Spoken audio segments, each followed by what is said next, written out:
bernalar tinggi, berkompetensi luas, penuh imajinasi, penuh kreativitas. Itulah kami generasi juara, tangguh hebat SMK bisa. Tujuan mulia membentang luas, sebagai generasi terdidik.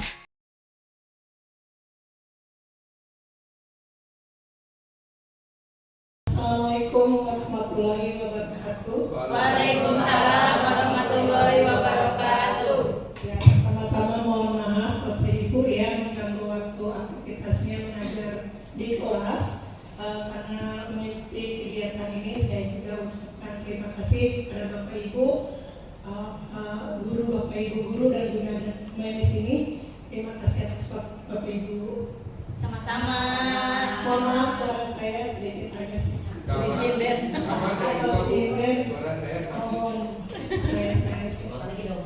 Ya. Bagaimana kabarnya Bapak Ibu? Alhamdulillah luar biasa.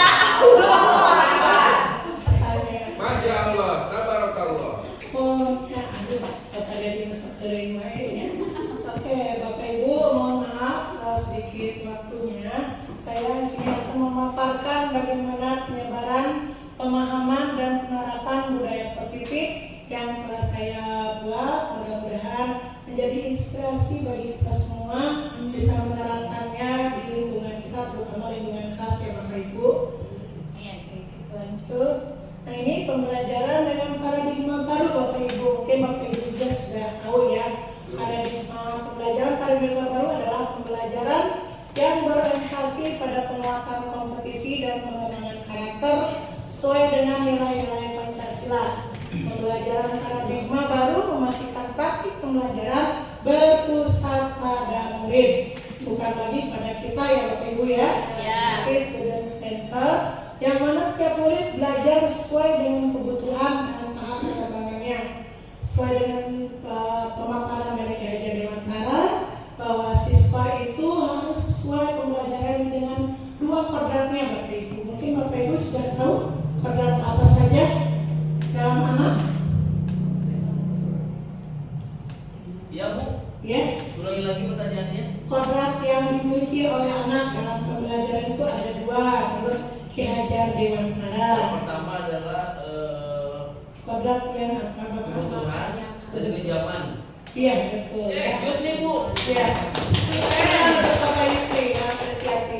Betul Bapak Ibu, yang pertama adalah kodrat alamnya, yang kedua adalah kodrat zamannya. Jadi itu ada kalimat kita tidak bisa menerapkan pembelajaran sesuai dengan zaman kita.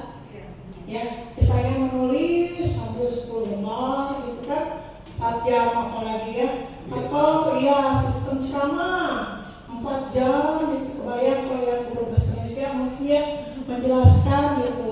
Kalau iya nggak mudah gitu ya, murid-muridnya matos pingsan, muridnya gurunya kehausan kan gitu ya. Bapak Ibu, kita lanjut. Nah, paradigma baru sebenarnya sudah kita terapkan, yaitu kurikulum merdeka. Ya, kenapa memakai kurikulum merdeka? Keterampilan berpikir karena seperti ini ya Bapak Ibu. Siswa harus berpikir kritis, kreatif, kolaborasi, komunikasi, pemecahan masalah, dan literasi digital. Nah, Bapak Ibu sudah mulai zaman ke digital sekarang, sudah tidak zaman menulis lagi. Mungkin Bapak Ibu bisa menerapkannya pakai apa aja. Mungkin sudah ada yang bisa menerapkan dalam digital. Mungkin Bu Yeni pakai apa Bu? Bisa menggunakan bisa menggunakan PowerPoint atau bisa menggunakan yang lainnya, Canva misalnya gitu. Terima kasih Bu Yeni. Betul, sekarang sudah ada Canva, ada PowerPoint, bahkan sekarang bisa pakai games ya.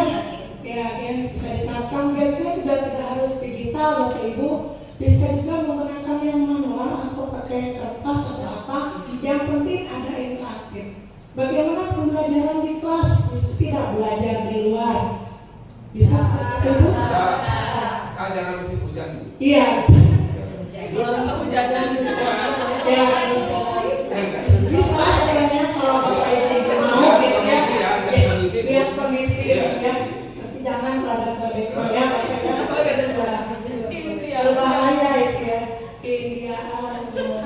Ya, jadi di siswa itu kita harus menekankan pembelajaran kemampuan adaptasi siswa itu harus pembelajaran yang sepanjang hayatnya. Diingat, seperti kita dulu lah mengingat, oh guru ini mah kieu, oh bapak ieu mah kieu, atau ibu ieu mah menggunakan misalnya wordball misalnya, anu main game teh adu-adukan, barangkali itu jadi ingat keterusan.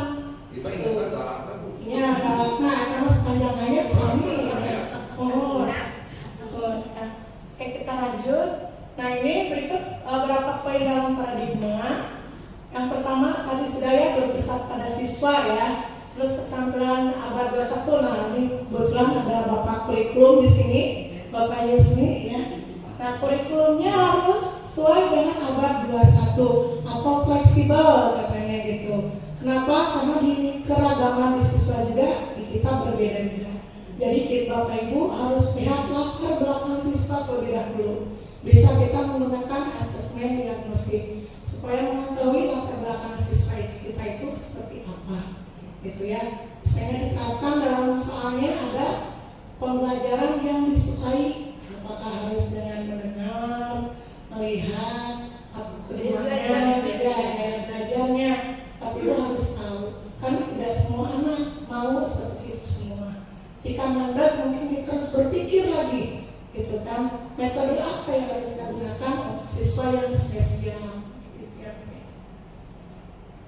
Ya mungkin ini kita bisa lewat. Nah sekarang ke inti utamanya yaitu disiplin positif. Disiplin positif yaitu pendekatan untuk menerapkan disiplin dalam diri anak tanpa hukuman dan hadiah. Disiplin positif perlu diterapkan baik dalam keluarga maupun dalam sekolahnya. Dengan menerapkan disiplin positif diharapkan tidak kekerasan dapat dihindari. Ya, kita juga memaklumi ya, murid 36, kitanya sendiri yang mengerti berapa persen, mengambil seberapa persen. Kan seperti itu ya Bapak Ibu. Tapi diusahakan dihindari kekerasan. Insya Allah Bapak Ibu juga sudah paham. Tidak mungkin kita marah kepada anak tiba-tiba. Nah, masuk ke kelas harus tarik nafas dulu, bismillah dulu. Jangan sampai awal-awalan di kelasnya itu ya Bapak Ibu. Tantrum. Ya, tantrum. Jadi bukan anaknya, guru tantrum, murid tantrum ya. Nah itu dihindari. Makanya kita sekarang belajar menerapkan disiplin positif. Nah sebagai pendidik tujuannya kita adalah mewujudkan pendidik yang memiliki disiplin diri sehingga mereka berperilaku mengacu pada nilai-nilai kebajikan universal dan memiliki motivasi intrinsik dalam perubahan perilaku ke arah yang lebih baik. Jadi harus diubah tuh dari dalam sendiri, dari dalamnya sendiri, dari anak-anaknya dulu gitu. Makanya kita dari dalam tadi awalnya pembelajaran dengan metode ya diagnostik dulu. Nah ini contoh-contohnya ya. Jadi yang menerapkan disiplin positif bukan hanya Bapak Ibu guru. Alhamdulillah sekarang ada di sini datang Ibu Ibu ya. Nah jadi tidak hanya guru saja Ibu, guru dan staf memberikan contoh, terus membuat aturan yang jelas dan konsisten. Tiga, memberikan bimbingan positif pada siswa, memberikan pelatihan dan program keterampilan. Nah ini yang siswa itu keterampilan empati dan komunikasi ya. Karena sulit anak itu kan ya kalau ditanya solusinya bagaimana?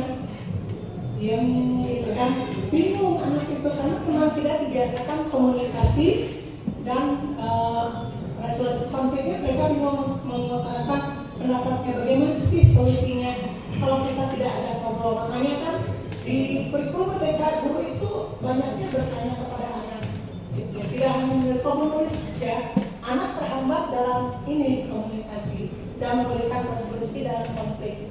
Yang berikutnya memberikan tanggung jawab kepada siswa dalam pengelolaan kelas.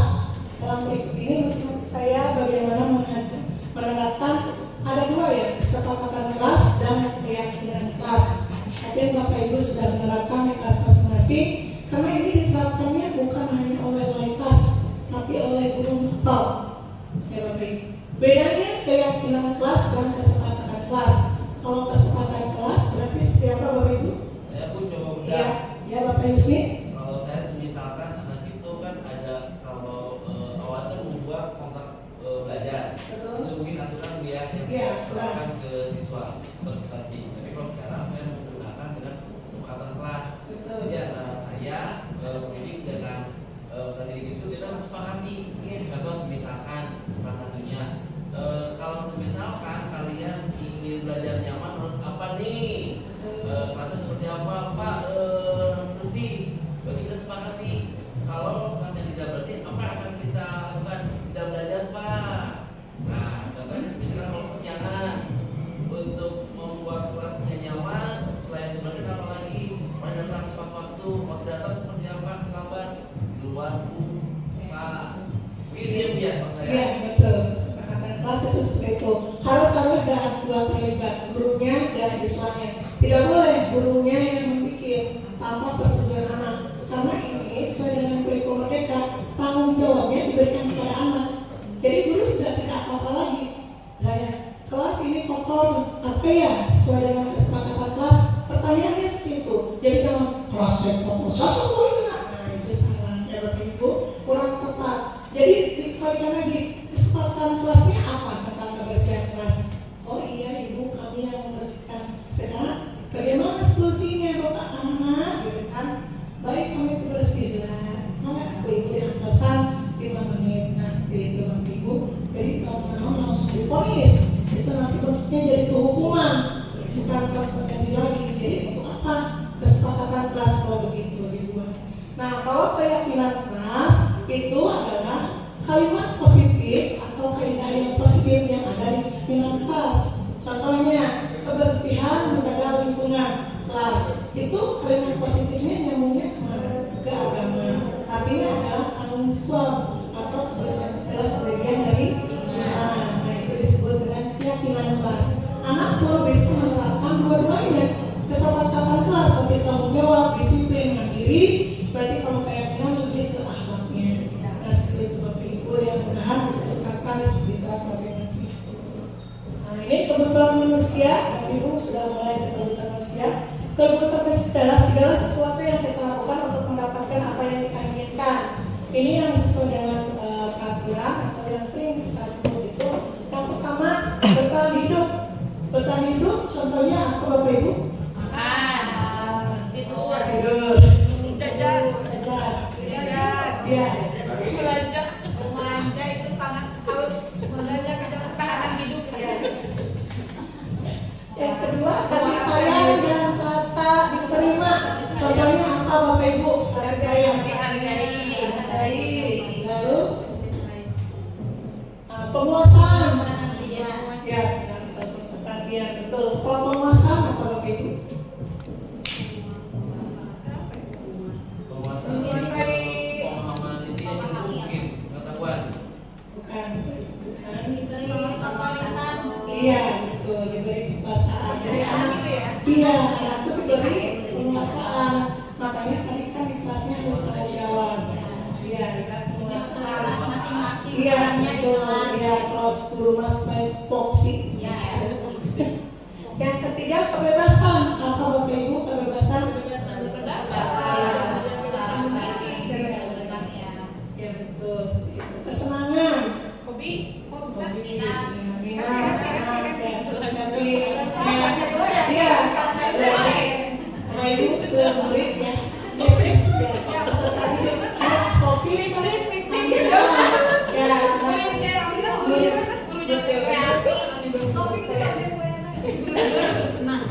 Siap.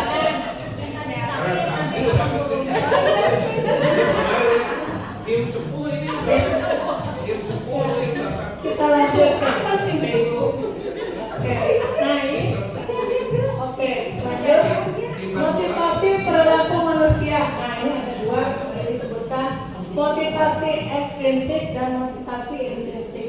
Kalau ekstrinsik berarti untuk menghindari ketidaknyamanan atau hukuman. Nah ini yang sering anak-anaknya jadi takut mulut ada siar dihukum gitu. Yang keduanya untuk mendapatkan imbalan. Nah yang tadi menunggu hadiah dari gurunya itu tidak boleh Bapak Ibu ya.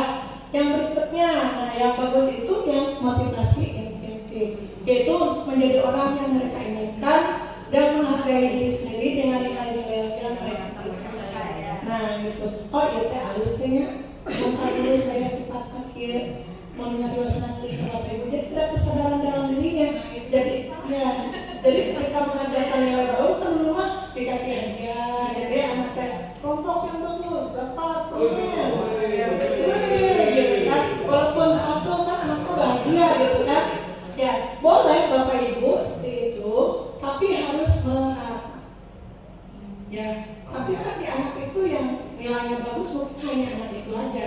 Tapi berarti gimana? Berarti kita melakukan penilaiannya berdasarkan kinerja, bukan hanya nilai bagus, kekompakan, aktivitas dan sebagainya. Misalnya dalam kelompok ini aktivitasnya bagus, saya kasih hadiah juga. Atau berurutan, nanti minggu depan mana yang dapat hadiah atau alat mana yang dapat hadiah. Jadi tidak boleh hanya satu. Kalau mau ngasih semuanya gitu.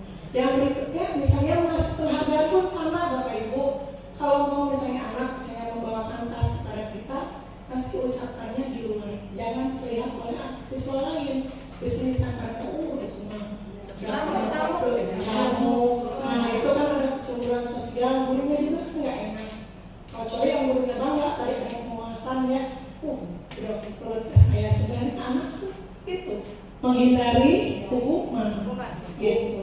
Ya. Boleh nggak? Boleh Pak.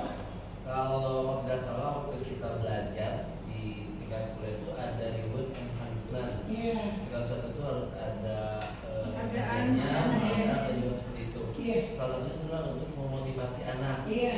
Nah kalau dengan sekarang yang ibu pelajari, Iya. bertolak belakang tidak bu? Iya, belakang Bapak. Jadi sekarang ada pembiasan Pak.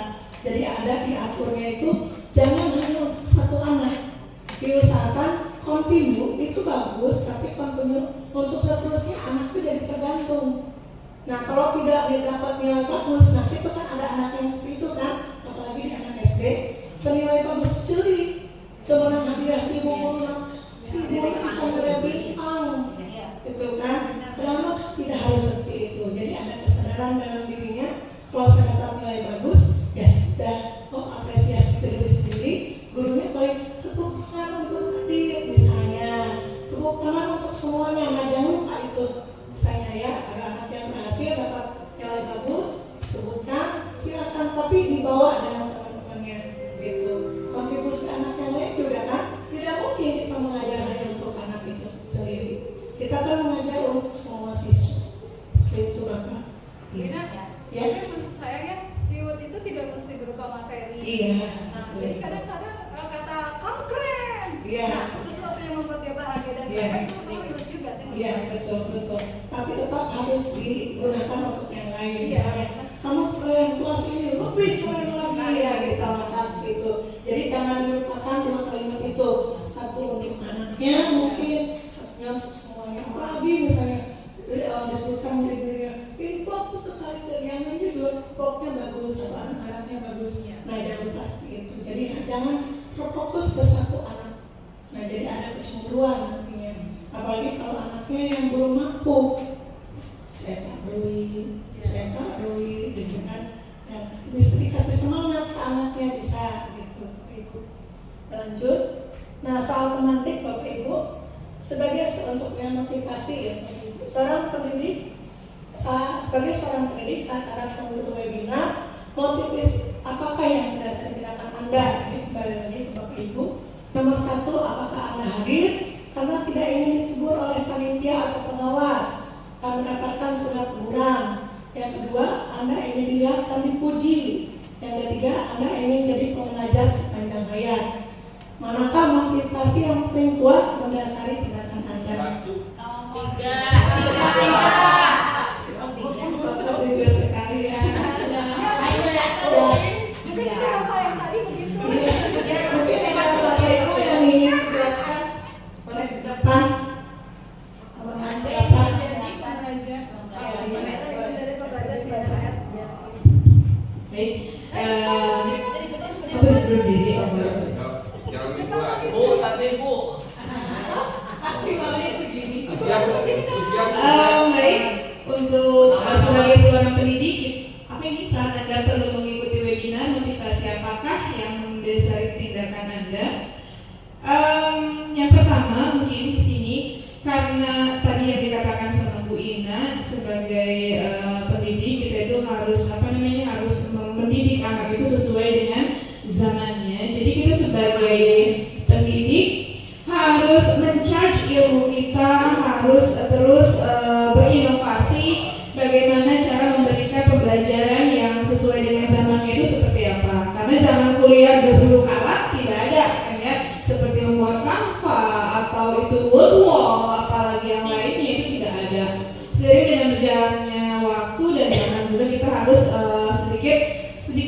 belajar lagi gitu ya. Membelajar sepanjang hayat dan yang lainnya itu benar-benar perlu sekali. Kita tidak boleh tertinggal jauh oleh siswa-siswa kita yang sudah 5 langkah lebih jauh, kita masih jalan di tempat. Jadi sangat penting untuk mengikuti webinar, workshop dan lain sebagainya. Mungkin itu yang motivasi saya. Terima kasih. Terima kasih gurunya. Oke. Ngomongnya hukum. Nah, ini Bapak Ibu kita lanjut ke hukuman, konsekuensi dan restitusi. Nah, Bapak Ibu yang mana yang hukuman? Yang nomor berapa? Dan keduanya konsekuensi ya Bapak Ibu ya. Ya. Nah, ada di sini perbedaan sedikit antara konsekuensi dan restitusi. Bisa dijelaskan mungkin Bapak Ibu? Proses menciptakan kondisi dan kan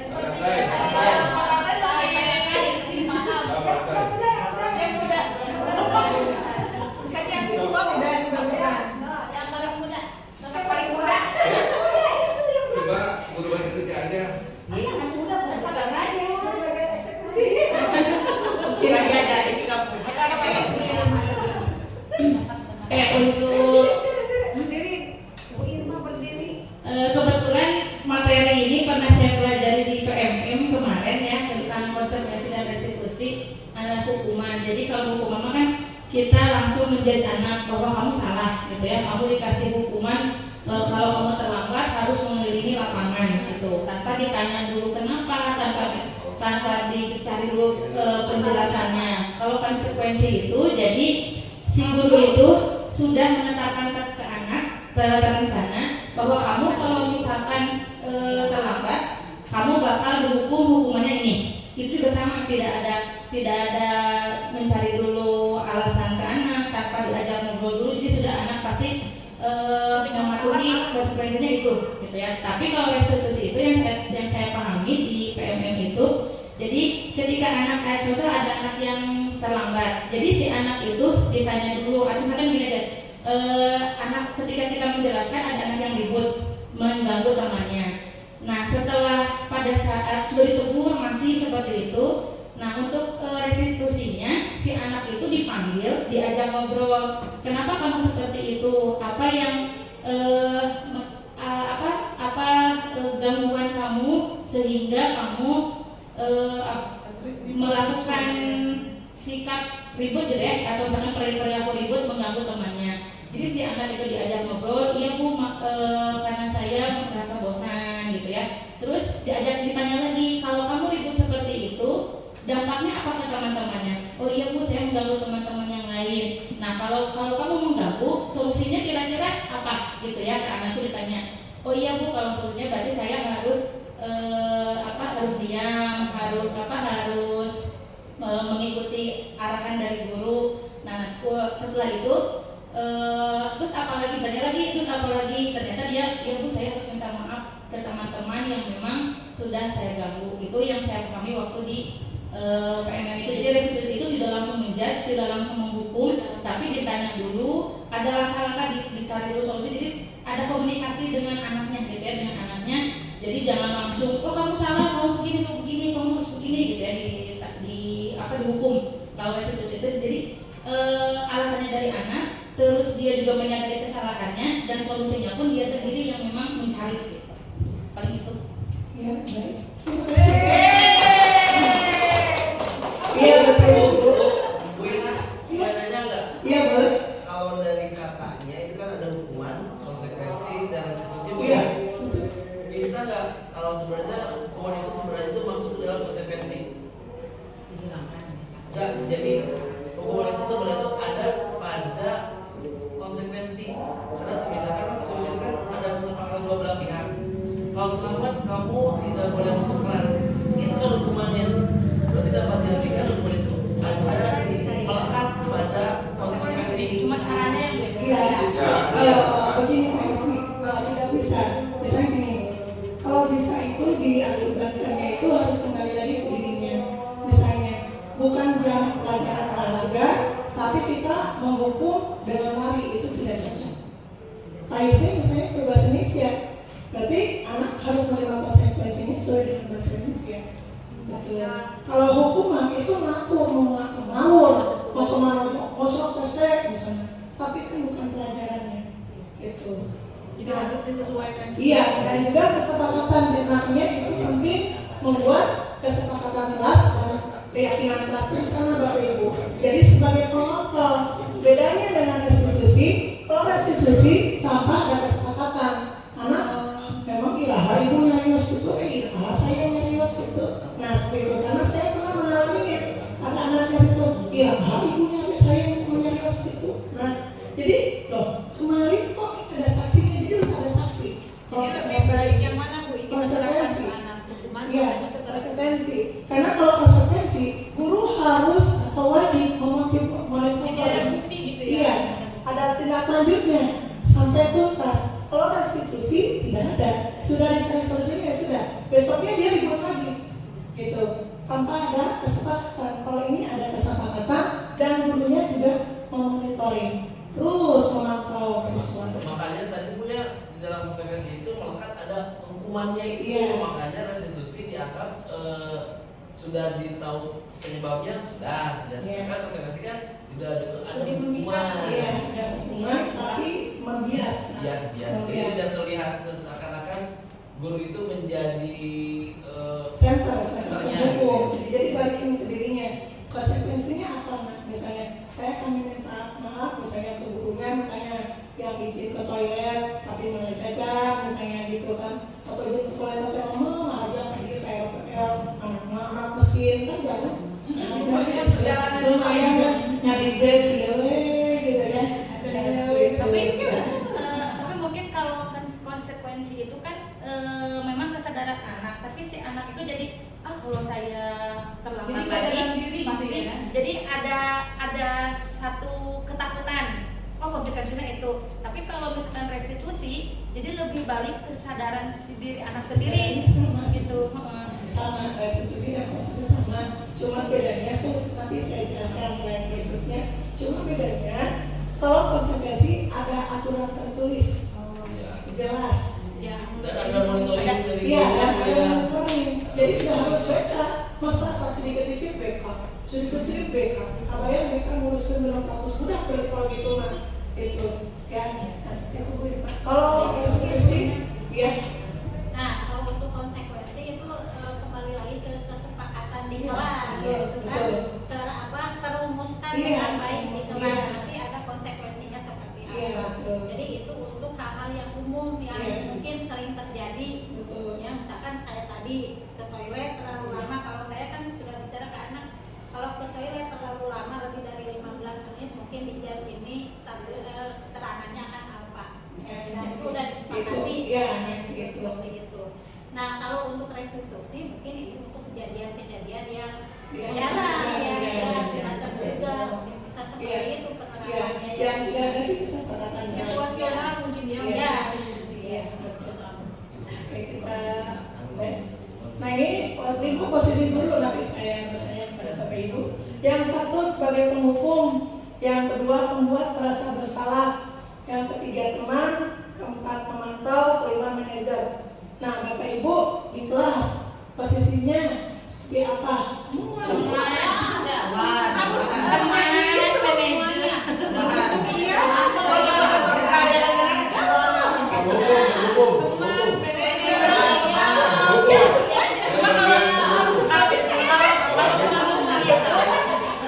Kontrol guru paling rendah yang saya pernah baca. Jadi kalau hukum itu kontrol guru paling rendah. Jadi anak kalau misalnya salah langsung dihukum. Tapi kalau misalkan pembuat merasa bersalah tuh, jadi si anak tuh benar-benar oh iya sayang. Jadi si anaknya benar-benar dibikin benar-benar bersalah, benar-benar merasa dirinya itu rendah gitu ya. Tapi kalau misalkan teman itu justru dirangkul, misalkan di Nah, saya pernah lalu. Bahaya karena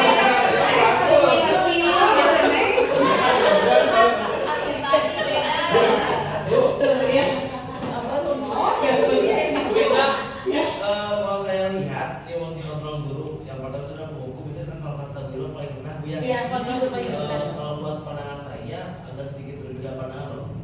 Kalau buat saya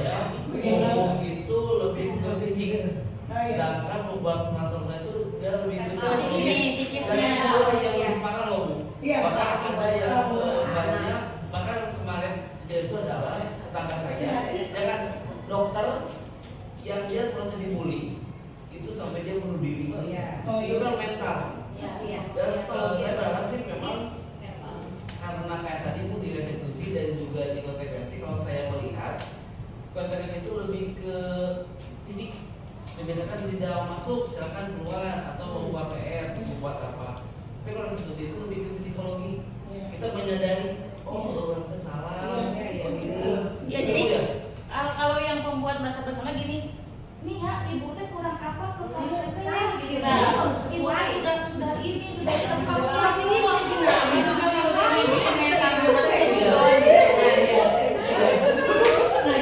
Kalimatnya gitu. Oke, tapi itu lebih parah, Bu. Ya, Itu lebih parah, Bu, ya. ya sebenarnya sebelumnya tapi kalau misalkan mungkin sih kan tadi kan ada Bu, prinsip kalau saya ada yang kan lihat fisik. anak-anak gini, nanti pasangan fisik apa ke dua-duanya kan yang ya betul. Jadi Nah, iya kan? Kita kalau yang lain yang mau fisik kan ya, double kan? Jadi lebih ke fisik ya. membuat merasa bersalah itu dua ya, ada ke mental dan fisik ke badannya juga ke anak. Kalau teman ya mungkin silakan ribut tapi batasan. Pemantau ya memantau saja gitu ya. Nah kalau pemantau biasanya nanti eksekusinya di belakang. Nah yang bagus itu manajer. Kalau manajer itu memantau, menerapkan aturan barengan tapi ya kesepakatan bersama. Jadi ya manajer itu lingkupnya lebih luas. Nah ini contohnya, contoh penerapan 5 posisi kontrol guru. Silakan Bapak Ibu Sigma. Yang pertama kalau sebagai penghukum ini kasusnya anak tidak memakai atribut, ini sering ya Bapak Ibu. Iya, apa yang nanti kerakinan? Yang pertama ya hormat selama di 1 jam itu penghukum. Yang kedua membuat merasa bersalah. Nah ini ibu atau sekumaha nggak tahu lah ya.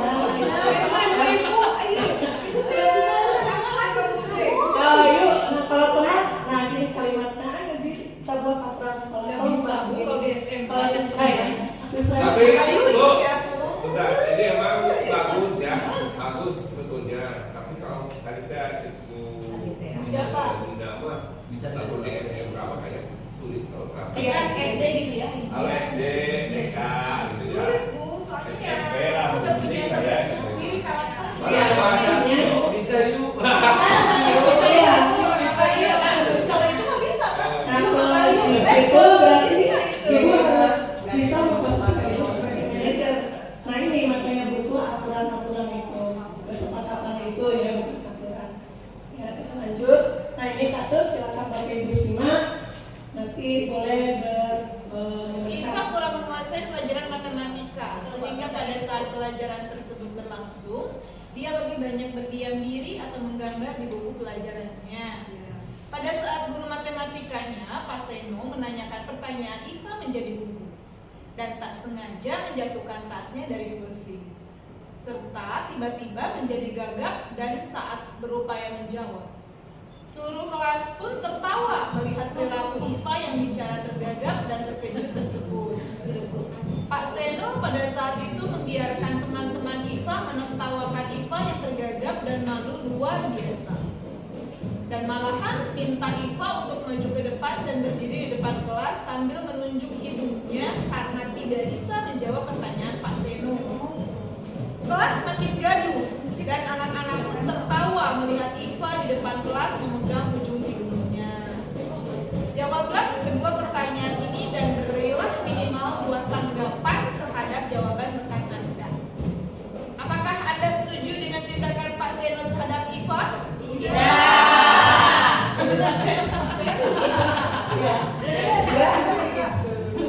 Menurut Anda, tindakan Pak Seno terhadap Iva adalah sebuah hukuman atau konsekuensi? Mengapa Bapak Ibu ada yang bisa menjelaskan? Bina, Ya. bahasa Indonesia ya Bina ya. Kalau telinga bagus, beda kayak Bu Irma. Iya, saya mau. Cuma kayak Torika. Iya berdiri.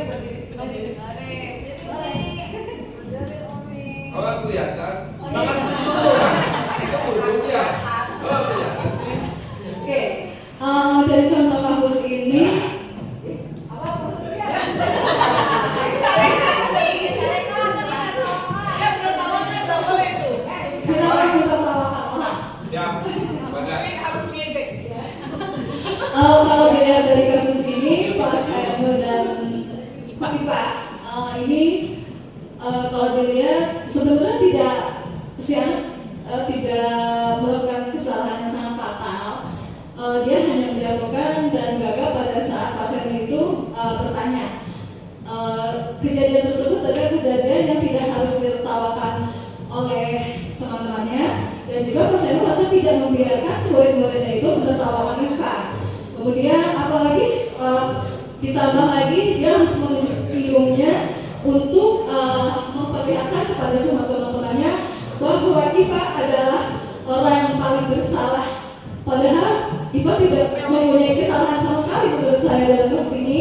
Jadi Pak Samuel menurut saya tidak pantas menjadi seorang guru dengan memberikan hukuman yang sama sekali Iva itu tidak salah sama sekali. Terima kasih Mina. Nanti contohnya kayak kemarin ada. Kalau mau curhat apa? Nah ini kita mulai. Iya. Mengapa keyakinan kelas? Mengapa bukan peraturan kelas? Nah, keyakinan kelas adalah kesepakatan yang dibuat bersama antara guru dan siswa untuk menciptakan lingkungan belajar yang positif dan produktif di dalam kelas. Peraturan kelas di sisi lain biasanya dibuat oleh guru tanpa melibatkan siswa. Nah ini ya. Oke. Nah ini pembentukan keyakinan kelas harus bersifat abstrak berupa pernyataan universal, jadi menyeluruh ya Bapak Ibu, dibuat dengan pernyataan positif, jadi harus memuat kalimat-kalimat positif dan mudah diingat, jangan yang susah-susah. Yang berikutnya sesuai dengan kondisi kelas dan sekolah. Nah yang berikutnya semua warga sekolah atau warga kelas dilibatkan saat membuat keyakinan kelas. Ya harus mudah diingat, jangan panjang-panjang, jangan banyak-banyak. Ya, makanya harus ada pernyataan universal itu menyeluruh. Ya, seperti itu. Nah ini saya ada pertanyaan menurut Bapak Ibu, ini kesepakatan kelas bukan? Mereka tinggal ikut. Kelihatannya harganya kelihatannya 43.000 aja Bu. Ya, menurut Bapak Ibu ini kesepakatan kelas bukan. Bentuk yang seperti ini, bentuk yang sudah jadi seperti ini, apakah kesepakatan kelas? Bukan, kenapa?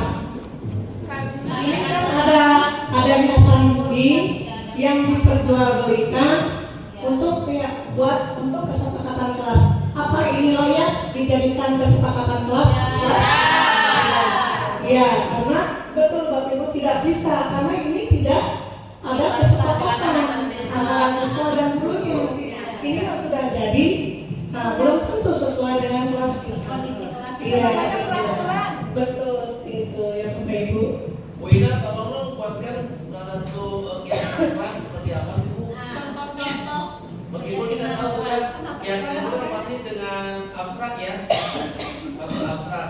Karena kan tidak tentu biar itu meyakinkan saja. Sebenarnya gimana sih? Bu minum nggak Bu? Contoh kesepakatan kelas misalnya kayak ini. Keyakinan. Oh, keyakinan kelas. Misalnya, tapi kita bikin kesepakatan kelas dulu Pak. Kesepakatan kelas itu tetap harus ada kan? Harus ada. Jadi dari kalimat kesepakatan menjurus ke keyakinan kelas. Jadi saling Contoh. Contohnya, membersihkan kelas tadi. Nah, membersihkan kelasnya berarti kan ada keyakinannya ya, kayak berarti ini masuk ke apa? Dituliskan apa? Berarti adalah apa? Meyakini kalau kelas tidak bersih, berarti tidak beriman. Oh, kita bilang anak-anak kita akan belajar, kita sepakati dulu sebelum belajar gimana kalau buat supaya nyaman, bersih. Jadi bagaimana caranya sekali itu biar diyakini orang mau bisa belajar nyaman kalau kelasnya tidak bersih. Betul.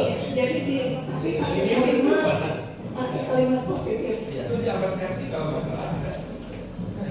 Mungkin ini Bina. Ya. Kalau keyakinan kelas itu ada nilai yang ditanamkan ke anak yang Iya, dilanjut. Jadi tidak nilai itu. Iya. Kan anak itu harus beradab, mandiri, kolaborasi, tanggung jawab. Itu. Dan nilai itu Iya. yang harus Iya. ditanamkan ke anak. Betul. Tapi semua dalam kesepakatan kelas. Memakai kalimat-kalimat positif aja. Baik. Kalau ini tidak berdoa sebelum memulai pelajaran itu Itu bukan, itu kebiasaan. Iya. Kalau itu yang sering terjadi sehari-hari tidak jadi kesepakatan kelas. Tidak. Iya. Beda ya. Iya. Iya. Seandainya dari semua keyakinan itu sudah dibuat nih, sang murid atau siswa sudah membuat seperti itu. Baliknya nih, murid ingin menanyakan seandainya mereka udah maksimal membuat hal tersebut, meyakini hal tersebut, tiba-tiba anggaplah kayak kita orang tua dan anak udah berusaha membuat yang terbaik untuk orang tua, tiba-tiba orang tua tetap ada rasa kecewa atau guru tuh tiba-tiba nggak masuk pada jamnya, mungkin kecewa murid di situ. Apa yang bisa dilakukan seorang guru ketika keyakinan anak itu tiba-tiba tuh enggak pasti gitu? Gimana Bu? Jadi kondisinya saya udah berusaha membuat pelajaran kelas dengan keyakinan yang biasa itu gurunya ya tidak benar utama sebenarnya tidak masuk pada jamnya. Yang kedua apa yang mereka lihat itu peraturan yang dibuat kok tidak sesuai maaf ya bapak-bapak merokok di depan umum.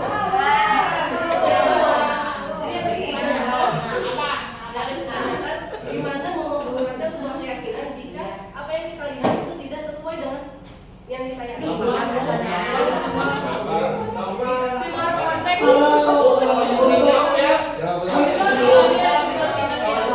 Ada kesepakatan, di dalam kesepakatan itu ada hukuman atau aturan yang mengikat. Jadi kita kalau misalkan dulu nih merokok, ya berarti tinggal lihat saja konsekuensinya apa. Karena kan sudah ada. Nah, aturan itu dibuat oleh itu ada nggak jadi biar anak merasa adil, sikap adil orang merasa. Mau Tidak bisa ya. beda karena deh. Kalau general. iya, ada pemangkunya yang khusus. Nah, ini kesepakatan kelas ini mengikat ke siswa. Karena siswa yang membuatnya, gitu Bu. Kalau gurunya tinggal menilai dirinya sesuai teladannya kemana, gitu. Itu aja Bu. Introspeksi diri lah. Iya, kalau guru nanti kan ada aturan guru, sek pemangku tingginya. Gitu. Tapi juga tidak mungkin nggak guru merokok di depan anak. Saya tidak berapa nggak gitu. Saya tahu sebetulnya.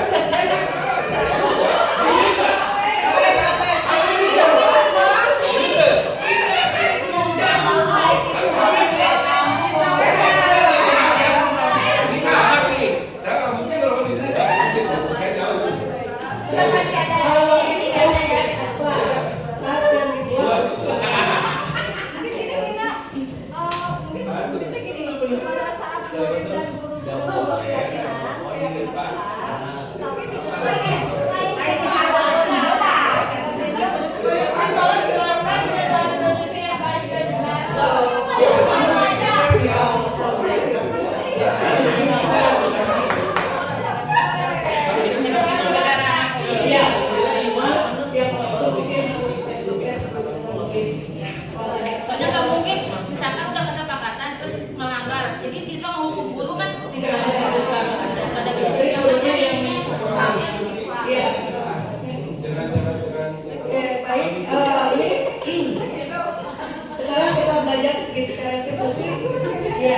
nanti Bapak juga bisa membuatnya nanti di sekolah di kelas. Yang pertama yaitu kamu tentu punya alasan. Nah, ini kalimat yang pertama yaitu menanyakan keyakinan, lalu menstabilkan identitas, kemudian validasi kebutuhan. Nah, ini kalimat-kalimatnya boleh dilihat. Yang pertama, nilai-nilai apa yang harus telah kamu sepakati, atau kamu ingin menjadi orang seperti apa, itu kan keyakinan. Terus kamu bukan satu-satunya pernah melakukan ini, setiap orang pasti melakukan kesalahan. Itu kalimat dari menstabilkan identitas gitu. Yang berikutnya, validasi kebutuhan. Adakah cara yang efektif untuk mendapatkan apa yang dibutuhkan? Misalnya anaknya mencuri atau apa gitu. Berikutnya, kamu tentu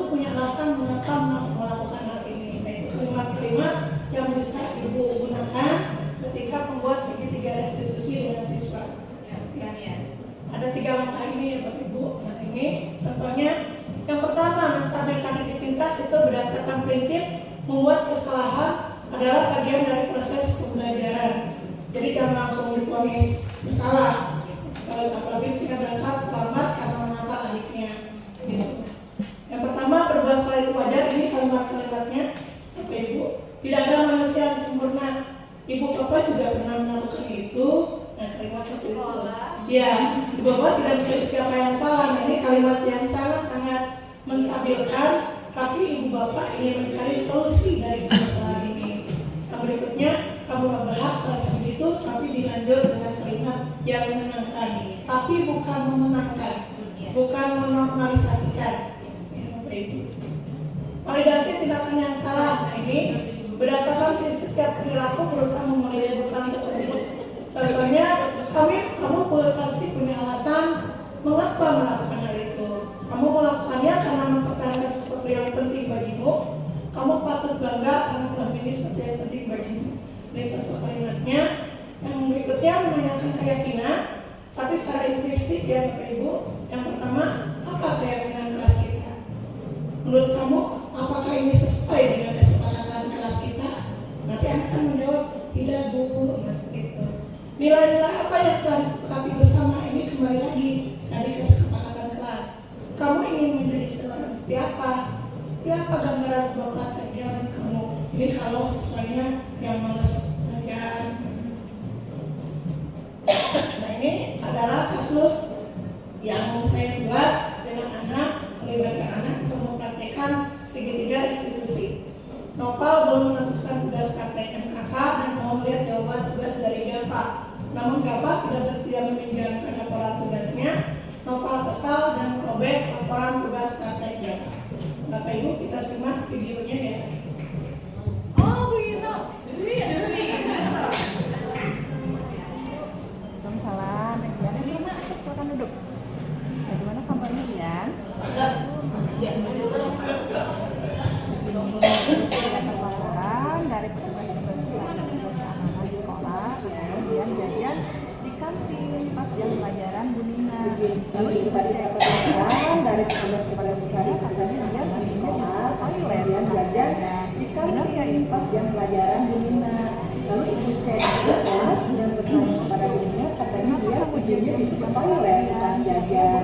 Benar ya Ibu? Jam kelas. Kenapa kamu jajan di jam kelas? Kira-kira boleh tidak apa yang dilakukan di jam kelas? Apa sesuai dengan kesepakatan kelas? Baik, Ibu paham. Lantas, sikap seperti apa yang diajarkan tadi sekarang? Apa sesuai dengan kesepakatan kelas ini? Bagus. Bagaimana perasaannya sekarang setelah memperbaiki? Baik. Jadi apa rencanamu untuk memperbaiki keadaan ini?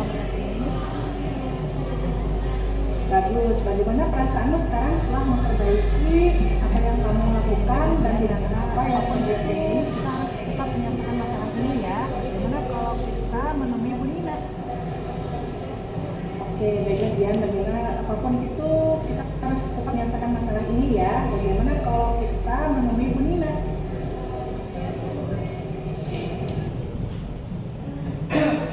Itu ya Bapak Ibu. Jadi kembali lagi ke anaknya. Solusinya seperti apa? Kembali lagi ke anaknya. Jadi anak pun mau menerima kesalahannya sendiri tanpa harus dibentak dan sebagainya. Pakailah kalimat amau. Jadi seguru terus ngomong, menuntun. Karena nggak bisa anak berdiri sendiri tanpa tuntunan dari guru. Seperti itu Bapak Ibu. Nah, ini penutup Bapak Ibu. Mohon maaf, dalam penerapan program disiplin, hendaknya guru memiliki standar kepribadian profesionalis dan sosial yang baik, di mana guru mampu merefleksi dirinya dalam posisi kontrol set ini, tapi pendidik sebagai among atau manajer yang bisa menuntun peserta didiknya menjadi insan yang berakhlak, mandiri, merdeka, dan bertanggung jawab. Terima kasih Bapak Ibu.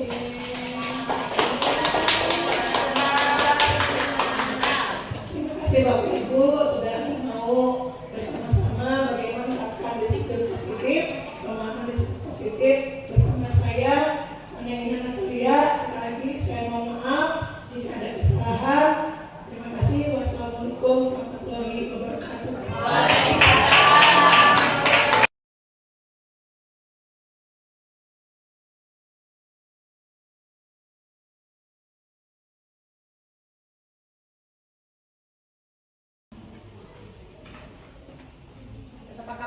ini berarti harus ada 2 orang ya, maksudnya bukan 2 orang, 2 pihak, guru dan juga murid. Ya. Sudah ditulis? Sudah. Silakan tempel di depan sini. Jangan bergerombol ya, mungkin bisa step dulu lah. Silakan sebelah sini dulu, sebelah sini biar rapi. Biar rapi. Ya. Tidak usah dikasih nama, ditempel saja. Berbaris aja ya di sini ya. Jangan karena tinggi terus kasihan teman-teman.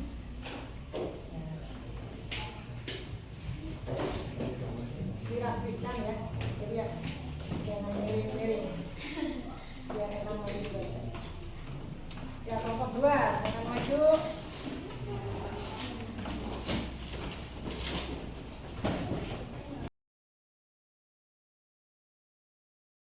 Karena saya dapat ilmu baru tentang keyakinan kelas. Karena bisa menyampaikan pendapat sendiri. Karena ini pertama kali saya menyampaikan pendapat saya sendiri. Sangat penting Bu, agar kami bisa bertanggung jawab terhadap diri kami dan kelas kami. Penting Bu, agar kelas nyaman. Penting Bu, demi kekompakan kelas.